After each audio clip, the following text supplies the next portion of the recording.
vlog பார்க்கலாமா? காலையில் எழுந்த உடனே மாமாவுக்கு ரொம்ப ஃபீவராக இருந்தது. சரி அவங்களுக்கு நொய் கஞ்சி காய்ச்சி கொடுத்தனால நாங்கள் ஃபேமிலியாக அதே உட்காந்து சாப்பிட்டுட்டு நெக்ஸ்ட் லஞ்சுக்கு போயாச்சு. லஞ்சுக்கு ரைஸ் ப்ளஸ் ரசம், முட்டை பொடி மாஸ் அப்படி தான் பிளான் பண்ணியிருக்கேன். ஃபஸ்ட்டு சாப்பாடு கழுவி வச்சுட்டு ஒரு பக்கம் பிளான்ஸ் எல்லாத்தையும் கேர் பண்ண போயிட்டேன். நம்ம தக்காளி போட்ட விதைலாம் அழகாக முளைச்சி வராங்க. இந்த புதினா வாங்கும்போது அதை நட்டு வச்சுருந்தேன். அதுலேயே 2-3 இலை நல்லா பிடிச்சி வருது. 2-3 ஃபெயிலியர் ஆகிடுச்சின்னு சொல்லலாம். அப்புறம் இந்த பச்சை மிளகாய் கோழி கொத்துனால வேஸ்ட் ஆகிடுச்சு. அது மட்டும் சொல்லணும்னு கோழி இறந்து போயிடுச்சு, 2 காணா போயிடுச்சு. ரொம்ப கஷ்டமாக இருந்தது. அதுக்கப்புறம் பார்த்திங்கன்னா வெண்டைக்காய் எல்லாமே நல்லா நிறைய ஈல்டு கொடுத்துச்சின்னு சொல்லலாம். இந்த வெண்டைக்காய் நான் விதைக்காக விட்டு வச்சுருக்கேன், ஏன்னா நமக்கு ஃப்யூச்சருக்கு யூஸ் ஆகும்னு சொல்லிட்டு. அப்புறம் ரசத்துக்கு பச்சை மிளகாய் பறிச்சுட்டு நல்லா வாஷ் பண்ணி எடுத்துகிட்டு வந்துட்டேன். அப்புறம் ஒரே ஒரு கொஷின் உங்கள்கிட்ட கேட்குறேன். இந்த பச்சை மிளகாய் செடியில் இருக்கிற புழு பூச்செல்லாம் எப்படி அழிக்கிறதுன்னு சொல்லுங்கள். இப்போ ரசம் வச்சிடலாம். ரசத்துக்கு புளி கம்மியாக ஏன் போடுறேன்னா, மாமாவுக்கு கோல்டாக இருக்கிறதுனால புளி அதிகமாக எடுத்துக்கக்கூடாது. ஸோ அதனால் தக்காளி அதிகமாக எடுத்துக்கிட்டு புளியை கம்மி பண்ணிவிட்டு மிளகு, ஜீரகம், கடுகு, அப்புறம் பூண்டு பல், பச்சை மிளகாலாம் போட்டு நல்லா பேஸ்ட்டாக அரைச்சி எடுத்துக்கலாம். நல்லா மைல்டாக அரைச்சி எடுத்துக்கணும், அதுதான் இதில் முக்கியம். அப்புறமா அப்படியே போயிட்டு கடைக்கு போயிட்டு முட்டைலாம் வாங்கிட்டு வந்துட்டேன். பொடி மாசுக்கு வாங்கிட்டு வந்த உடனே சமையல் பண்ண ஆரம்பித்தாச்சு. ஃபஸ்ட்டே ரசத்துக்கு எல்லாத்தையும் கூட்டி வச்சாச்சு இல்லையா, இதை தாளித்து எடுத்து வச்சுட்டா ஒரு வேலை முடிஞ்சிடும். எண்ணெய் கடாயில் ஊற்றிட்டு கடுகு, கருவேப்பிலை போட்டுட்டு நல்லா பொரிஞ்சு வந்ததுக்கப்புறம் நம்ம அரைச்சி வச்சுருக்கோம் இல்லையா ரசம் பேஸ்ட், அதை ஆட் பண்ணி நல்லா வதக்கிக்கணுங்க. எதனால் அப்படி சொல்கிறேன்னா, இந்தமாதிரி வதக்கிட்டு செய்யும்போது செம்ம டேஸ்ட்டாக இருக்கும் ரசம். நீங்களும் ட்ரை பண்ணி பாருங்கள். இதை நல்லா போட்டதுக்கப்புறம் நல்லா உப்பு, கொஞ்சம் மஞ்சத்தூள் போட்டு நல்லா வதக்கிக்கோங்க. அப்புறம் இந்த ஜுர டயத்தில் உங்களுக்கு என்ன சாப்பிட பிடிக்கும்னு சொல்லுங்கள். எனக்கு எப்போவுமே ஆல் டைம் ஃபேவரட் சொன்னால் நொய்க்கஞ்சி, அப்புறம் ரசம் சாதம் தாங்க எங்களுக்கு ரொம்ப பிடிச்ச ஒரு காம்போன்னு சொல்லுவேன். நார்மலாக ரசம் அப்படியே குறைவான ரைஸில் வச்சு சாப்பிட்டாலே செம்மையாக இருக்கும் அந்த கோல்டு ஜுர டயத்தில். மஞ்சத்தூள் போட்டு நல்லா வதங்கினதுக்கப்புறம் உப்பு அந்த தக்காளி ஸ்மெல் போகிறதுக்காக உப்பு போட்டுக்கலாம். எனக்கு எப்போவுமே கை கணக்கு தான். சில பேர்லாம் அழகாக டீ டேபிள் ஸ்பூன்லேயே அழகாக செஞ்சு போடுவாங்க, நமக்கு அதுவுமே வராது. நல்லா இதுமாரி கிளறினதுக்கப்புறம் நம்ம புளியை நல்லா கரைச்சி எடுத்துக்கணும். எந்த அளவுக்குனா, அந்த கொட்டை எதுவுமே இல்லாத அளவுக்கு. அதுக்கப்புறம் அந்த ஒரு மாதிரி சீட்ஸாக இருக்கும்ல, அது எல்லாத்தையும் எடுத்து போட்டுடணும். கொத்தமல்லி தழுவிட்டு நல்லா வதக்கிக்கோங்க. அப்புறம் புளி தண்ணி அப்படியே ஊற்றிடலாம், நல்லா வடிகட்டிட்டு. ஓகேங்களா? மாமா இன்றைக்கி வீட்டில் இருக்கிறனால பொறுமையாக 10 மணிக்கு சமைக்கிறாங்க. அப்படி இல்லைனா காலையிலே 8 மணிக்குள்ளே லன்ச் ப்ளஸ் பிரேக்ஃபாஸ்ட் முடிஞ்சிடும்.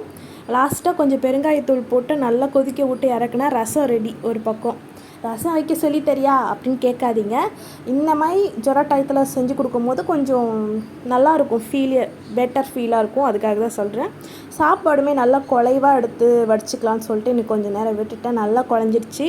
இப்போ எடுத்து வடிச்சிடலாம். மணி சேவிங்ஸ். இப்போ வார சம்பளத்தில் இருக்கிறவங்களுக்கு மணி சேவிங்கிறது ஒரு பெரிய டீலுங்க. மாத பட்ஜெட்னா கூட அதுக்குன்னு ஒரு அமௌண்ட் ஒதுக்க முடியும். ஆனால் வார சம்பளங்கிறப்ப ரொம்ப கஷ்டமாக இருக்கும். அதுக்கான ஒரு இதை நான் பண்ணிகிட்ருக்கேன். அது எனக்கு கன்ஃபார்மாக பெட்டராக வந்ததுன்னா உங்கள் கூட ஷேர் பண்ணிக்கிறேன். ஒரு பட்ஜெட் கூட சொல்லலாம். அதுக்கப்புறம் முட்டை பொடி மாஸ்க்கு வெங்காயம் கட் பண்ண ஆரம்பிச்சிட்டேன். வெங்காயத்தை எல்லாமே பொடி பொடியாக கட் பண்ணிவிட்டு பச்சை மிளகாவும் குட்டி குட்டியாக கட் பண்ணி போட்டுக்கலாம். பட் பாப்பாக்கெலாம் கொடுக்கணுங்கிறதுக்காக நான் காஞ்ச மிளகாத்தூள் போட்டுக்கலான்னு சொல்லிட்டு வெறும் வெங்காயம் மட்டும் கட் பண்ணிவிட்டு ஒரு கடாயில் எண்ணெய் ஊற்றிட்டு நிறைய எண்ணெய் ஊற்றிக்கணும். சில்வர் பாத்திரம்னா, இல்லைனா ஒரு மாதிரி அடி பிடிச்சிரும். இப்போ வெங்காயம் ஆட் பண்ணிக்கலாம்.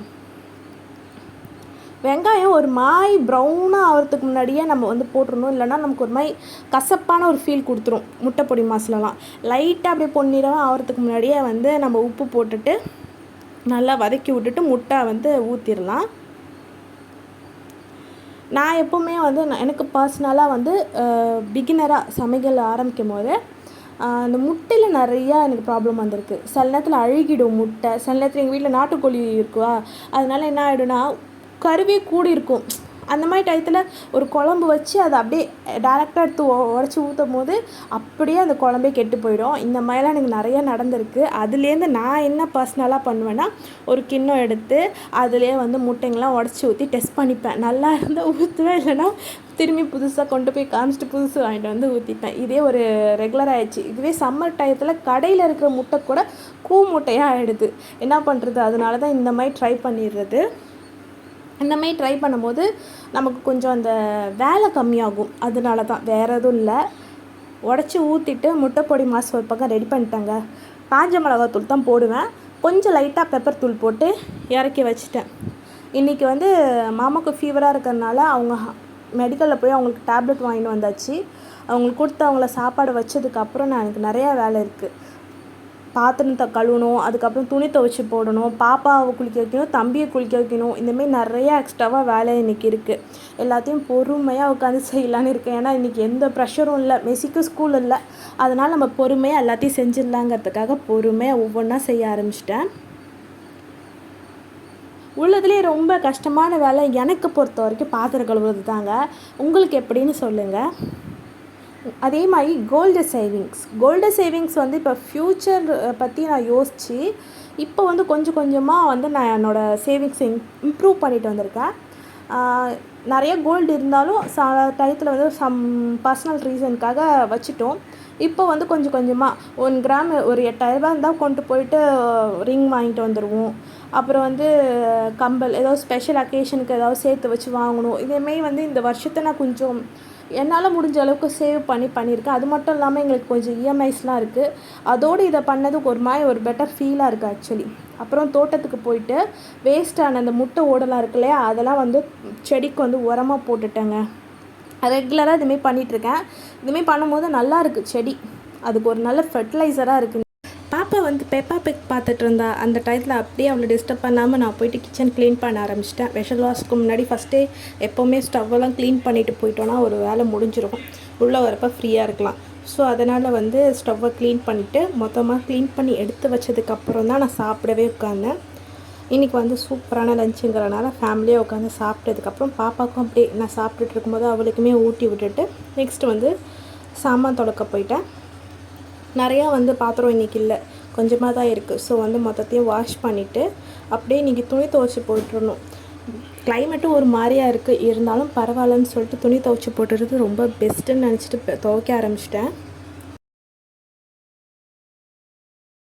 பாத்திரம் கழுவிட்டு இருக்கும் போதே ரியா வந்து அழ ஆரம்பிச்சிட்டா. சேனல் மாற்றிட்டாங்க போல், அதனால் வந்து என்கிட்ட கம்ப்ளைண்ட் பண்ண ஆரம்பிச்சிட்டா. அப்பா இதுமாரி சேனல் மாற்றிட்டாங்க, வந்து மாற்றி கொடுங்க அப்படின்னு சொல்லிட்டு இது பண்ணிகிட்டு இருந்தா. அவளை அப்படியே சமாதானப்படுத்திட்டே நான் வந்து பாத்திரம் கழுவி முடிச்சிட்டேன். அவளை வந்து கேர் பண்ணிக்கிறது ரொம்பவே கஷ்டம் ஆக்சுவலி. அவளுக்கு வேண்டியது இல்லைன்னா ரொம்ப அப்படியே அடமெண்ட்டாக இருப்பாள். அதை முடித்த உடனே அவளுக்கு போய் சேனல் மாற்றி கொடுத்துட்டு நான் வந்து துணி துவைச்சி போட்டேங்க. எல்லாத்தையும் நல்லா அலசிட்டு கம்ஃபோர்ட் போட்டு ஊற வச்சுட்டு அதுக்கப்புறம் துணியை காய வச்சிடலாம். நான் வந்து வீக்லி ஒரு 4 to 5 டைம்ஸ் வந்து சில நேரத்தில் 6 டைம்ஸுமே வந்து கிளாத் வாஷ் பண்ணிவிடுவேன். 2 நாளைக்கு ஒரு தடவை அப்படிங்கிற ஒரு மைண்ட் செட் தான். ஹேண்ட் வாஷ் தான் என்னை பொறுத்த வரைக்கும் பெட்டர். அதனால் நான் வந்து எவ்வளோ இஎம்ஐயில் வாங்கினாலும் இந்த வாஷிங் மிஷின் வாங்கக்கூடாதுன்னு ஒரு குறிக்கோளோடு இருக்கேன். எல்லாத்தையும் அலசி முடிச்சுட்டு காய போட ஆரம்பிச்சிட்டேன். இந்த கிளைமேட்டுக்கு என்னத்துக்கு தான் இப்படி காற்றடிக்குதுன்னே எனக்கு தெரில. கிளிப்பு போடாமல் வச்சா எல்லாமே பறந்து போயிடுது. அதனால் எல்லாத்துக்குமே கிளிப்பு போட்டே ஆகணுங்கிறதுக்காக எல்லாத்தையும் வாங்கி வச்சேன். அந்த கிளிப்புமே பறந்து போயிடுது. அதுதான் பெரிய விஷயமா இருக்குது. எல்லாத்தையும் வாஷ் பண்ணி எடுத்ததுக்கப்புறம் நல்லா பிழிஞ்சிட்டு காய போட்டுடலாம். வேலையிலேயே ரொம்ப பிடிச்ச வேலைனா அந்த துணி துவைக்கிறது தாங்க. ரொம்ப அப்படியே மனசுக்கு நிம்மதியாக இருக்கும். எனக்கு சமைக்கிறத விட பாத்திரம் கழுவுறதை விட இது ரொம்ப நல்லா ஒரு என்ஜாய் பண்ணி ஒரு வேலைன்னு திறமை இருக்கும். ஏதோ சாதிச்ச மாதிரி இருக்கும். அன்றைக்கி வெயில் அடித்து மொத்த துணியும் காய வச்சு எடுத்து வச்சுட்டேன்னா மழை பெஞ்சால் ஏதோ பெரிய கஷ்டம் வந்த மாதிரி ஒரு ஃபீலிங்னஸ் இருக்கும். உங்களுக்கு எதுவுமே பர்சனலாக எந்த வேலை பிடிக்கும்னு சொல்லுங்கள்.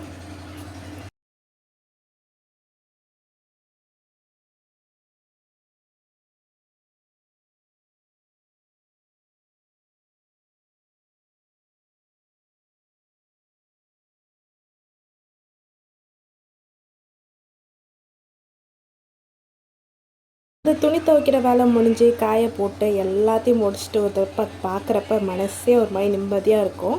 இப்போ வந்து ரியாவை குளிக்க வச்சிடலாம். இங்கே தான் இருக்கே ட்விஸ்ட்டே.